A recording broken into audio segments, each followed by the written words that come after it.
البدع والأهواء، أهل البدع العقائدية وأهل البدع السياسية.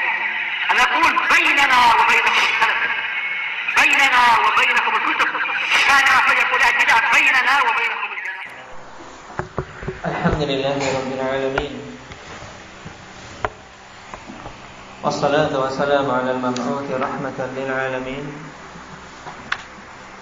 وعلى آله وأصحابه ومن تبعهم بإحسان إلى يوم الدين. أما بعد، ikhwani fillah rahimani wa rahimakumullah. Tadi telah disebutkan 6 kaidah yang telah kita lewati pada pembahasan yang lalu. Sekarang kita masuk pada al-qaidatus sabi'ah. Al-ilhadu fi asma'illahi ta'ala huwa al-mailu biha amma yajibu fiha, wa huwa anwa'. Kaidah yang ketujuh, ilhad, yang secara umum bermakna penyimpangan. Karena lahad ada sesuatu yang miring, dibuat miring menjorok dari sisi kubur. Nah, penyimpangan di dalam nama-nama Allah Subhanahu wa taala yaitu al-mail biha amma yajibu fiha. Menyimpang dalam permasalahan nama-nama tersebut dari hal-hal yang wajib untuk diyakini padanya, atau hal-hal yang wajib pada pembahasan asma wa sifat, namun dia tinggalkan dan condong kepada perkara yang lain. Ini makna ilhad.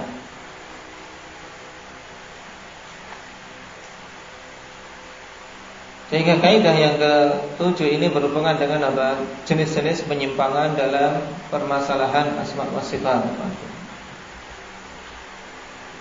Dan suatu dikatakan menyimpang dalam masalah ini yaitu apa? Ketika seorang menyimpang dari hal-hal yang wajib yang harus dia tunaikan berhubungan dengan nama-nama Allah Subhanahu wa taala. Perhatikan catatan kaki. Al-ilhadu lughatan qala Ibnu Faris al-lamu wal ha'u wad dal aslun sahihun yadullu ala mailin an istiqamah.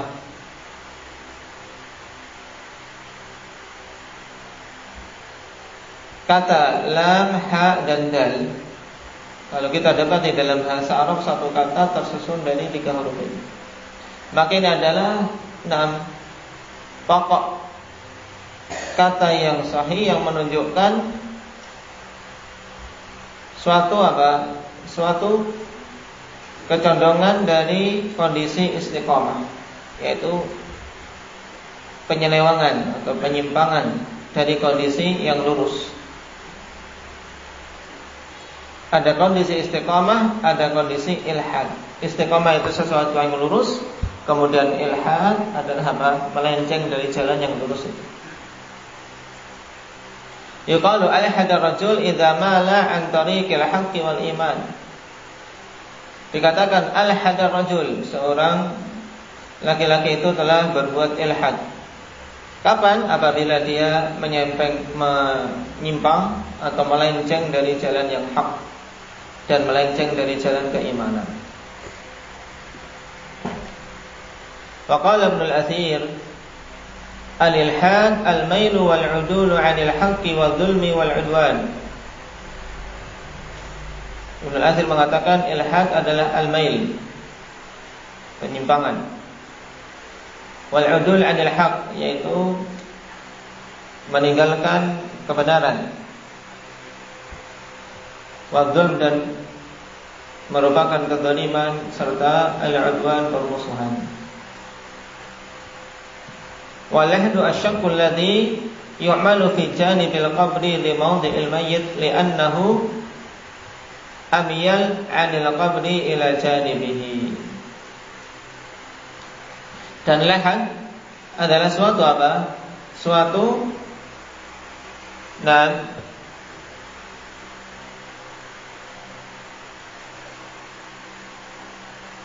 suatu ruangan kecil yang dibuat menjorok dari sisi kubur, pada sisi kubur untuk dimasukkan mayat padanya, dan dibuat pada sisi kiblah. Jadi pada sisi kubur yang di arah kiblah dibuat di bagian bawahnya semacam ruangan kecil yang cukup untuk si mayat bisa dimasukkan di situ. Ketika asalnya lurus tembok ini, tembok kubur itu harusnya lurus. Kemudian ternyata untuk lahat ini dibuat apa? Dibuat ruangan di bawahnya. Ini kan menyimpang dari kelurusan tembok, sehingga dinamakan lahat. Ini asal katanya.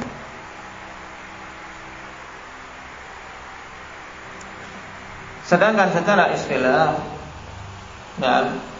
al-ilhadu fi asma'illahi ta'ala huwa al-'udulu biha wa bihaqa'iqiha wa ma'aniha 'anil haqqi tsabiti laha. Jadi maksud dengan ilhad di dalam nama-nama Allah Subhanahu wa taala yaitu al-'udulu biha, yaitu menyimpang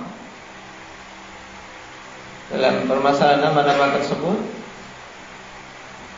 juga menyimpang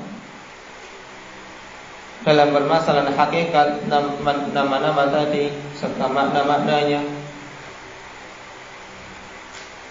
dari sesuatu yang hak yang harus ditetapkan berhubungan dengan nama-nama tersebut.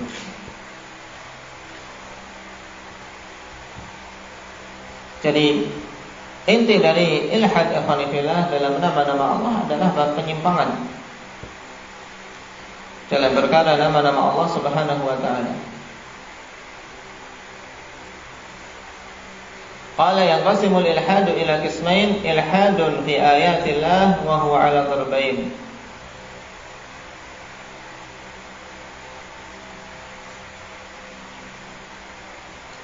Al-ilhad terbagi menjadi dua macam. Yang pertama ilhad fi ayatillah. Ilhad penyimpangan pada nama-nama Allah Subhanahu wa taala. Kemudian yang kedua ilhad fil asma'i was sifat, yang disebutkan di halaman 92. Sebelum kita bagi perinciannya, jadi ilhad secara umum ikhwanillah terbagi menjadi dua. Ilhad pada nama-nama Allah atau pada ayat-ayat Allah. Kemudian yang kedua ilhad pada nama-nama dan sifat-sifat Allah. Nah, jenis yang kedua ini yang akan kita bahas. Adapun jenis yang pertama, ilhad pada ayat-ayat Allah, itu terbagi secara umum menjadi dua macam. Yang pertama ilhadul ayatil kauniyah, dan yang kedua ilhadul ayatis syar'iyyah. Yang pertama penyimpangan pada ayat-ayat kauniyah. Yang kedua penyimpangan pada ayat-ayat syar'iyyah. Bedanya apa? Ayat-ayat kauniyah dan ayat-ayat syar'iyyah. Mbak Mujahid. Ayat-ayat kauniyah itu maksudnya bagaimana?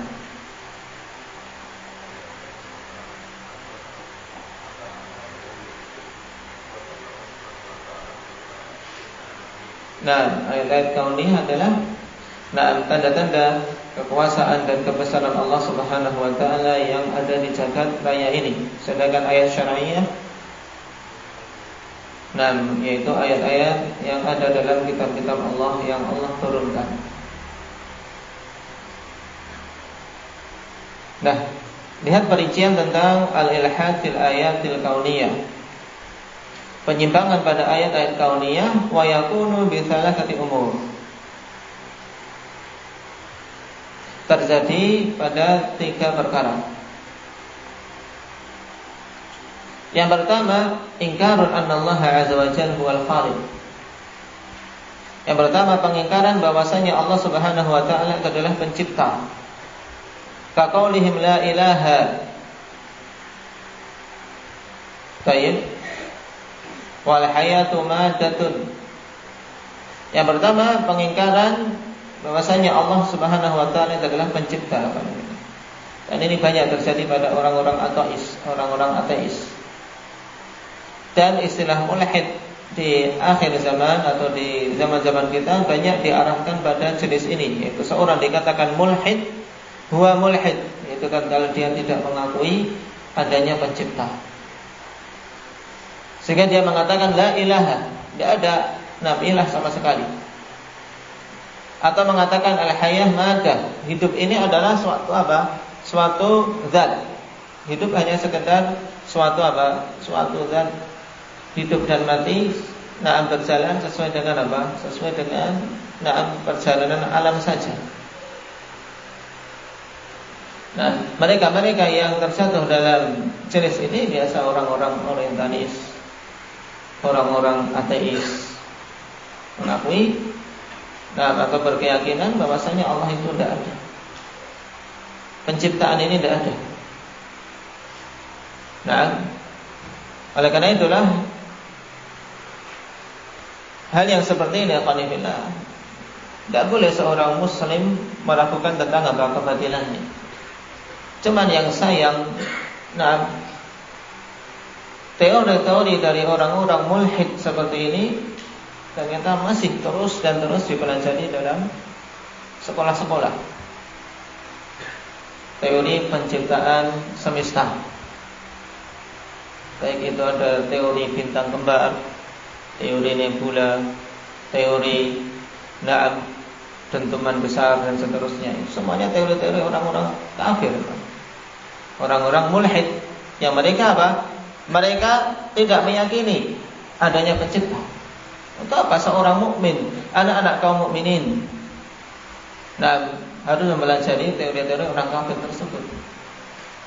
Dan sayangnya, akhwanillah, tidak disebutkan dalam pembahasan itu bahwasanya Allah Subhanahu wa taala menciptakan langit sebagaimana langit dan bumi dalam 6 masa sebagaimana dalam Al-Qur'an. Ini yang memprihatinkan pada sebagian mata pelajaran di sekolahan. Ini pembahasan akidah. Pembahasan akidah.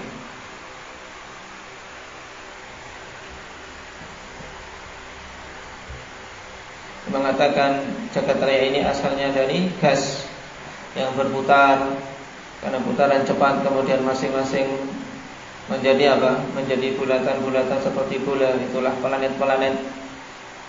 Yang paling besar matahari. Ini semuanya khayalan manusia. Khayalan orang-orang yang tidak punya iman. Yang seperti ini tidak perlu dipelajari. Dan bahkan wajib diterangkan kepada anak-anak kaum mukminin tentang kebatilannya. Karena orang-orang yang beriman yakin Allah Subhanahu wa taala lah yang menciptakan langit dan bumi serta semua jagat raya ini.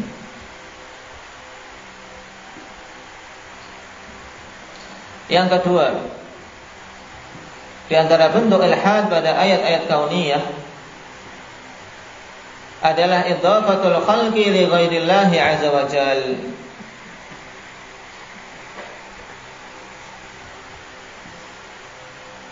Penisbatan penciptaan kepada selain Allah. Maksudnya apa? Di antara bentuk ilhad dalam ayat-ayat kauniyah adalah seorang menetapkan bahwasanya alam semesta ini diciptakan oleh selain Allah. Ini maksud yang kedua. Kaqaulil Darwin al-mulhid. Tahu Darwin? Indahnya Ridwan. Kenalan di mana? Di PS. Dari Charles Darwin. Baik. Charles Darwin mulhid. Tapi apa? Teorinya entah kenapa teori orang seperti ini dimasukkan dalam pelajaran anak sekolah. Dan di fisika dipelajari, di IPS muncul bahwasanya anna hadzal khalqa min at-tabi'ah wa anna asal al-insani huwa min jurthumah thumma tatawwara hatta asbaha qirdan thumma asbaha insanan. Teorinya bahwasanya makhluk-makhluk ini adalah sesuatu yang sifatnya tabiat. Jadi muncul dengan sendirinya. Maksud tabiat itu muncul dengan sendirinya, tidak ada pencipta. Tidak ada pencipta. Jadi asal dari manusia ini adalah jurutuma, yaitu suatu apa? Suatu partikel-partikel yang kecil kemudian berkumpul, ya. Partikel buat istilah dari yang paling kecil. Nah, mulai dari senyawa, molekul, terus sampai yang besar. Nah, dari partikel-partikel terkecil ini, kemudian saling bergabung. Akhirnya dari yang kecil itu terus mengalami mengalami kemajuan demi kemajuan sesuai dengan berlangsungnya zaman. Akhirnya menjadi seekor kera. Kemudian terus kera ini Kera ini mengalami kemajuan demi kemajuan, akhirnya menjadi Darwin ini. Ini menurut dia. Akhirnya menjadi Darwin tersebut. Kalau kita tidak. Teori yang seperti ini teori evolusi namanya dalam bahasa. Bahwasanya penciptaan ini mengalami evolusi dari satu bentuk ke bentuk yang lain. Dari kera kemudian mengalami evolusi dengan zaman yang begitu lama, akhirnya menjadi manusia. Dan entah menurut Darwin ini kelak manusia menjadi apa tidak tahu. Manusia mengalami evolusi jadi semut bisa saja menurut dia. Ini mulhid, keyakinan kufur yang tidak boleh seorang muslim meyakininya sama sekali. Dan bahkan wajib menerangkan tentang kebatinannya. Cuman ini juga ternyata dipelajari dan terus masih dipelajari oleh kita. Dan yang sangat disayangkan dari pengajar-pengajar yang mengajarkan kurikulum ini, jarang yang kemudian mereka menanamkan dan membantah teori yang dibawakan Darwin dengan membacakan ayat Al-Quran atau meluruskan bahwasanya ini adalah sesuatu yang menyelisih agama kita, jarang. Dan ini musibah.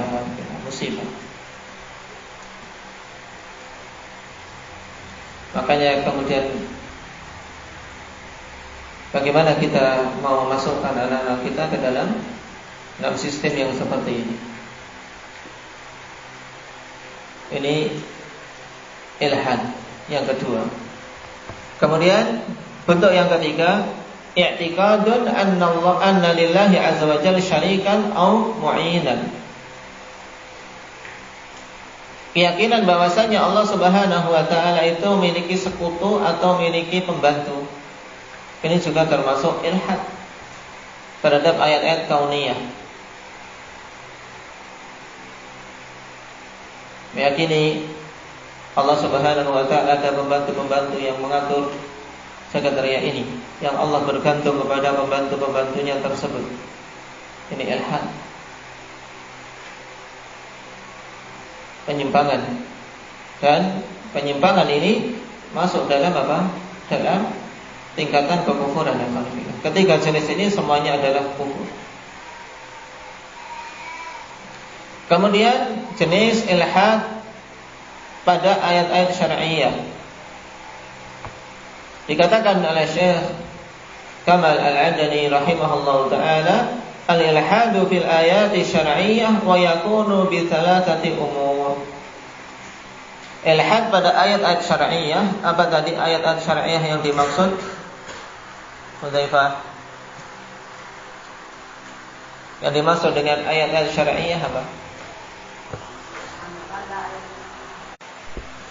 Taib, hendaknya dibedakan. Jadi ayat-ayat syar'iyyah adalah ayat-ayat yang Allah Subhanahu wa taala turunkan dalam Al-Qur'an dan dalam kitab-kitab sebelumnya. Sedangkan ayat-ayat kauniyah adalah ayat-ayat atau tanda-tanda kebesaran Allah yang ada di jagat raya ini. Nah, bentuk penyimpangan dalam ayat-ayat syariah dikatakan oleh Syekh wa yakunu bi thalathati umur. Nah, baik. Yang pertama, muqabalatul ayati syar'iyyati bit takdzib. Mithlu fi'lil musyrikin. Yang pertama yaitu dengan mensikapi ayat syariah dengan mendustakannya. Atau secara mudahnya, bentuk yang pertama adalah apa? Dengan mendustakan ayat-ayat syariah yang dia dengar atau dia baca atau disampaikan kepadanya. Ini jenis yang pertama, yaitu pendustaan. Seperti perbuatan orang-orang musyrik. Orang-orang musyrik ketika disampaikan kepada ayat-ayat Al-Quran, mereka mendustakannya. In hadza illa asatirul awwalin. Ini hanyalah dongeng-dongeng orang terdahulu. Menganggap Al-Quran itu hanya sekedar dongeng, mendustakannya. Juga apa di antara ungkapan-ungkapan mereka terhadap ayat-ayat Al-Quran? Apa Zaid?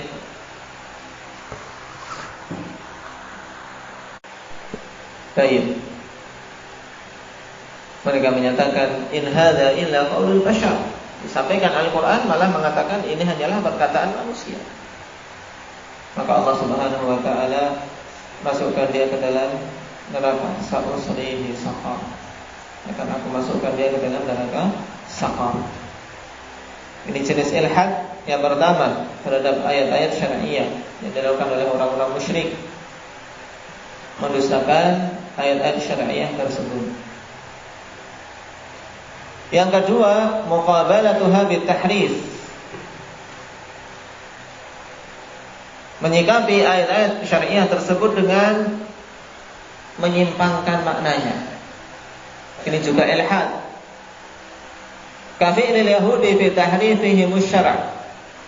Seperti perbuatan orang-orang Yahudi dalam menyimpangkan syariat mereka. Allah Subhanahu wa taala perintahkan kepada orang-orang Yahudi untuk mengatakan hittah. Nah, tapi mereka ubah menjadi hintah. Nah, diubah-ubah hukum syariat sesuai dengan kemauan mereka. Allah Subhanahu wa taala tetapkan hukum wajib bagi mereka, tapi mereka ubah. Mereka tolak hukum tersebut. Baik. Jenis yang ketiga, muqabalatuha bil mukhalafati wal isyan wa huwa amalul usah. Mensikapi ayat syariah dengan apa? Dengan penyelisihan dan kemaksiatan. Allah Subhanahu wa taala perintahkan wa aqimus shalah. Tegakkanlah salat, tapi dia tidak menegakkan. Ini perbuatan orang-orang ahli maksiat. Wa atuz zakat, diperintahkan untuk menunaikan zakat, dia bakhil, kikir, tidak mau menunaikan zakat. Ini termasuk ilhad, penyimpangan terhadap ayat-ayat syariah. Nah, pahami perincian tentang bentuk ilhad ini alhamdulillah. Yang kembali kepada apa? Ilhad fi ayatillah. Ilhad pada ayat-ayat Allah Subhanahu wa taala. Kemudian jenis yang kedua, ilhad fil asma'i was sifat. Inilah yang akan disebutkan oleh Al-Allamah Ibnu Utsaimin rahimahullah taala pada kaidah yang ketujuh ini. Wa huwa anwa', dan jenis ilhad pada nama-nama Allah Subhanahu wa taala ini bermacam-macam. Kita ambil jenis yang pertama. Al-awwal an yunkira syai'an minha aw mimma dallat alayhi min as-sifat wal ahkam. Kama fa'ala ahlu at-ta'dil min al-jahmiyyah wa ghairihim. Yang pertama yaitu mengingkari sesuatu dari nama-nama tersebut, atau mengingkari apa-apa yang ditunjukkan oleh nama-nama tadi berupa sifat-sifat dan hukum-hukum. Jadi perhatikan ikhwanillah untuk memahami kalimat ini. An yumkira syai'an minha ay minal asma, yaitu dia mengingkari sebagian dari nama-nama Allah. Ini mudahnya, mengingkari sebagian dari nama-nama Allah, atau mengingkari sebagian dari perkara yang ditunjukkan oleh nama-nama tersebut yang berupa sifat-sifat dan hukum-hukum. Karena semua nama-nama Allah subhanahu terkandung di dalamnya penetapan sifat. Kalau seorang mau menetapkan namanya tapi tidak mau menetapkan sifatnya, masuk dalam ilhad tidak? Masuk dalam ilhad. Demikian pula terkandung di dalamnya hukum-hukum. Maka ketika dia menetapkan nama tapi dia mengingkari hukum-hukum yang terkandung dari nama tersebut, ini juga masuk ilhad. Ini jenis yang pertama, sebagaimana dilakukan oleh ahlul ta'til dari kalangan Jahmiyah dan yang lainnya. Ahlul ta'til yaitu semua firqah ikhwanillah yang mereka menolak nama-nama Allah subhanahu wa ta'ala, baik sebagian ataupun keseluruhan.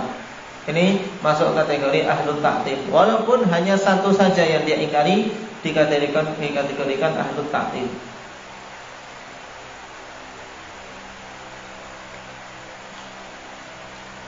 Qala wa inna ma kana dzalika ilhadan liwujubil imani biha wa bima dallan alaihi minal ahkami was sifatil laiqati billah. Dan hanyalah yang demikian itu dikategorikan sebagai bentuk ilhad, sebagai bentuk penyimpangan. Kenapa kok dikatakan menyimpang? Ketika dia mengingkari salah satu dari nama-nama Allah atau lebih, atau mengingkari sifat-sifat yang terkandung dalam nama-nama tadi. Kenapa? Liwujubil imani biha wa bima dallat alaihi minal ahkami was sifatil laiqati billah. Dikarenakan wajibnya beriman terhadap nama-nama tersebut dan terhadap apa-apa yang ditunjukkan oleh nama-nama tadi yang berupa hukum-hukum dan sifat-sifat yang pantas dengan keagungan Allah Subhanahu wa taala.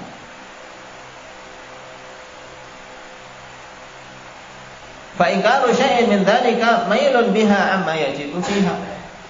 Maka pengingkaran sesuatu dari hal-hal yang disebutkan tadi, baik itu nama-namanya atau sifat yang terkandung di dalamnya atau hukum-hukum yang terkandung di dalamnya, ini adalah apa? Mailun biha amma yajibu fiha, yaitu penyimpangan dari hal-hal yang wajib dalam permasalahan nama-nama Allah Subhanahu wa taala. Jadi seharusnya dia menetapkan nama, kemudian menetapkan sifat-sifat yang terkandung di dalamnya dan menetapkan hukum-hukumnya, ternyata dia malah tidak mau menetapkannya, bahkan dia mengingkarinya. Ini dimasukkan kategori ilhad jadinya. Paham? Paham Muhammad? Hah? Tidak cukup senyuman. Paham atau la? Hah? Jadi ilhad jenis yang pertama, ikhwanillah, intinya apa? Mengingkari sesuatu dari nama-nama Allah atau sifat-sifat dan hukum-hukum yang terkandung dari nama-nama Allah Subhanahu wa taala. Nah, kalau sebagian saja dikatakan ilhad, apalagi keseluruhan. Makanya Syekh rahimahullah taala menegaskan dalam catatan kaki nomor 1, perhatikan. Wa kadza man ankaraha bil kulliyah. Demikian pula orang yang mengingkari nama-nama itu secara keseluruhan. Kagulatil jahmiyah wa hulatil hulat. Seperti hulatul jahmiyah, yaitu orang-orang jahmiyah yang hulu. Kemudian hulatul hulat, yang hulu dari orang-orang yang hulu. Ini paling parah. Sama sekali tidak mau menetapkan nama-nama bagi Allah Subhanahu wa taala. Nah, hulatul jahmiyah ini akhwanillah yang kemudian diistilahkan oleh Ibnu Qayyim adalah orang-orang yang menyembah sesuatu yang tidak ada. Menyembah sesuatu yang tidak ada. Kenapa? Karena mereka tidak mau menetapkan nama, tidak mau menetapkan sifat bagi Allah. Berarti sesembahan mereka hakikatnya tidak ada. Kemudian tanbih penting, wal jahmiyatu mutafawituna fi hadzal ilhad. Dan orang-orang Jahmiyah itu bertingkat-tingkat dalam apa penyimpangan ini. Faminhumul ghali wal mutawassit wal manqub. Di antara mereka ada yang hulu, ada yang mutawassit, ada yang di bawah. Wa kullu man jahada syai'an mimma wasafa Allah bihi nafsahu aw wasafa bihi rasuluhu faqad alhada fi dzalika falyastaqil aw liyastakthir. Dan semua yang mengingkari sesuatu dari hal-hal yang Allah Subhanahu wa taala sifati dirinya dengannya, atau Rasulullah sallallahu alaihi wasallam sifati Allah Subhanahu wa taala dengannya, maka dia telah berbuat ilhad pada perkara tersebut, baik sedikit maupun banyak. Nah, jadi pokoknya kalau mengingkari satu nama dari nama-nama Allah, walaupun satu, itu sudah masuk kategori ilhad jenis yang pertama ini. Nah, qala wa hadha an-naw' min al-ilhadi min a'dham al-ilhadi 'aqlan wa syar'an wa bulughatan wa fitratan wa huwa yuqabilu ilhadil musyrikin. Dan jenis ilhad ini ikhwanillah adalah apa?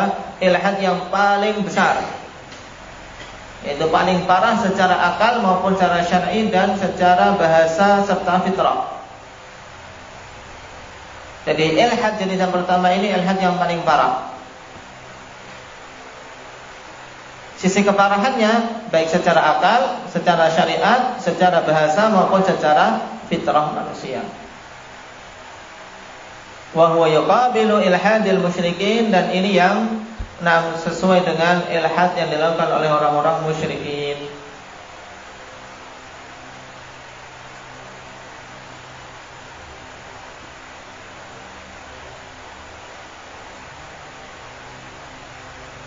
Baik.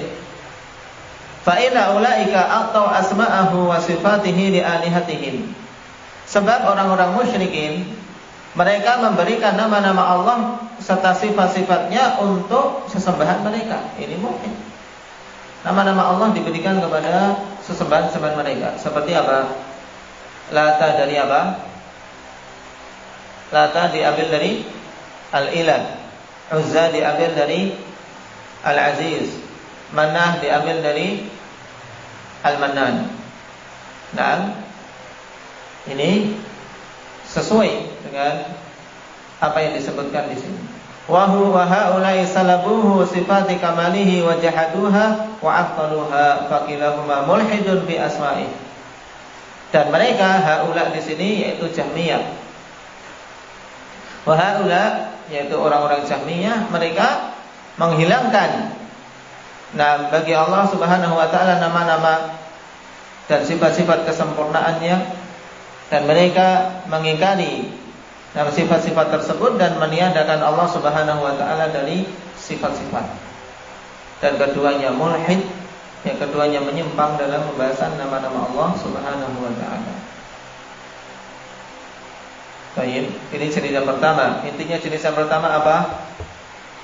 Hanafi dalam pembahasan ilhad pada nama-nama Allah.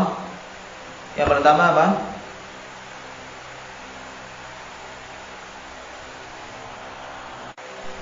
Baik, mengingkari sebagian dari nama-nama Allah Subhanahu wa taala, atau mengingkari perkara yang ditunjukkan oleh nama-nama tersebut yang berupa sifat-sifat dan hukum. Baik. Dan yang masuk dalam jenis ini siapa tadi? Ahlu ta'til, dari kalangan Jahmiyah dan yang lainnya. Baik. Kemudian pembagian ilhad secara umum diingat-ingat. ada ilhad fi ayatillah dan ilhad fil asma was sifat. Jadi ketika ditanya ilhadnya Charles Darwin masuk apa? Kategori apa?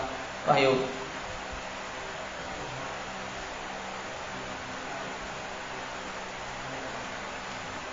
Ilhad fi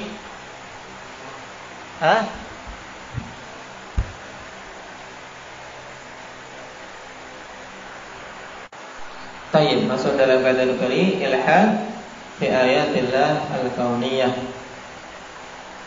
Karena mengakui makhluk ini yang tercipta dengan sendirinya. Allahu musta'an. Dan ini kekufuran yang sangat jelas. Barakallahu fiikum, naktafi bihadza, subhanallah.